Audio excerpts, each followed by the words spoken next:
it's funny coming from, I suppose it's happened a lot in the past. The kind of the reject becomes someone that everyone goes, oh yeah, the next big thing. I take everything with a big pinch of salt. I'm just happy that I'm able to make the records that I make with the freedom that I have, yet with the support that I need. It's a bit of a weird one. I wrote Grace Kelly as a Stick You song to the music industry because I was so frustrated with it. I would send out my demos, people would get excited, and then, my demos, bear in mind, were mostly CDs with 32 piano vocal songs on them. So they weren't exactly easy to digest.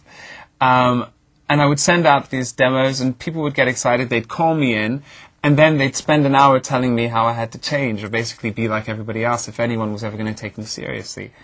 I remember once sitting in an office and hearing someone say to me, just make a commercial record. Just make a record like so-and-so who was successful at the time. And then by the time you make your second album, you can do whatever you want. And I knew that that was complete fiction. I knew that it was either all or nothing. So I'm glad that I kind of stuck to my guns. But I wrote Grace Kelly as that Stick You song to the music industry.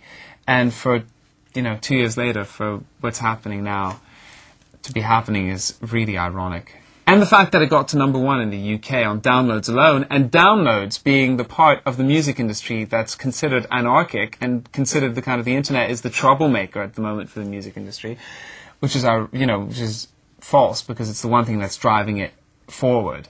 To get to #1 just on downloads alone doubles the irony of the whole thing.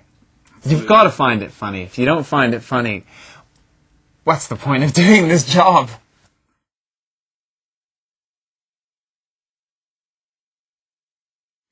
When you come from nowhere, everyone's got to compare you to someone in order to place you, so I appreciate that.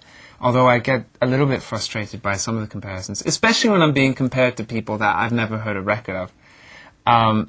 Because, quite embarrassingly, my rock pop musical education is still very limited, and I'm still working on it. I never really heard a Queen album until I was about 15 years old, and never heard the White Album in its entirety until I was about 17, which is embarrassing, and I used to be really embarrassed about it, and I would hide, and I would pretend that I had heard all these records, and I would just be like, yeah, that's really cool.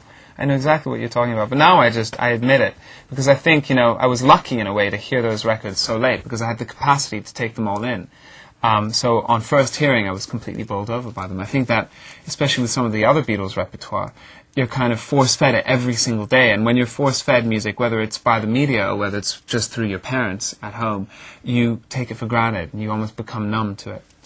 But the comparisons, I'm just lucky that I'm being compared to people that I actually like and that I think are good. So it's all cool for now. I actually think that being compared to someone like Freddie Mercury is an honor. So I think absolutely it is. There's no as long as they don't start comparing his leotards to my fashion dress sense. I don't know. I think I'm, kind of walking a very fine line. But it's quite bright, but it's not. Yeah, it's not. Spandex. It's not spandex. Come on.